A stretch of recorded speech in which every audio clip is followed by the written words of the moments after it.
மணிகாரன் தூங்கிட்டு இருந்தானாமா. ம் யாரும் நம்மளாட்டுக்கிறீங்க போய் ம் ஏச மணிகாரன் தூங்குறீங்கன்னு கேட்டாங்களாம். ம் எந்திரிச்ச உடனே கந்தாயம் கட்டிட்டு போ அப்படின்னாங்க. அப்படியா ம் அப்படின்னா கந்தாயம், காட்டு கந்தாயம், ஓ சரி சரி. அந்த காலத்துக்கு பழமொழி.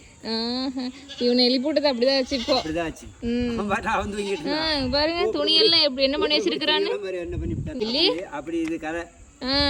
அவன் எழுப்பாத வந்திருந்தானா அவன் கந்தாயம் கட்ட வேண்டியது இல்லை. எழுப்பும்படி கந்தாயம் கட்டிட்டு போ அப்படின்னாங்க. அப்படி ஆகி போச்சு.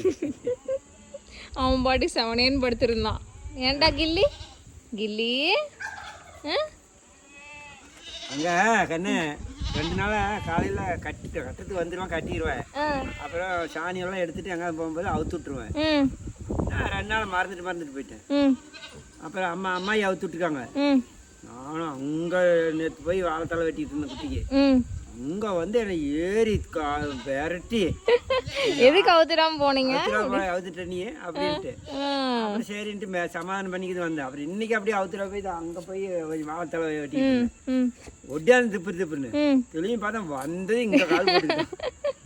கோவம் அத்தனை கோவம் மேலே கால் போட்டுக்கிட்டு வயின்னு பேசினான். அதான் அவுத்துடா வந்துட்டுடாப்பா தப்பு, நாளையிலேருந்து அவுத்துடுறேன். மனுஷன் மாதிரியே கோவம் வருது. அவுத்துடா ஏன் வந்துட்டேன். சாணியெல்லாம் எடுத்துட்டு வேலை முடிச்சுட்டு காட்டு பக்கம் போனால் அதை அவுத்து விட்டுருணும்.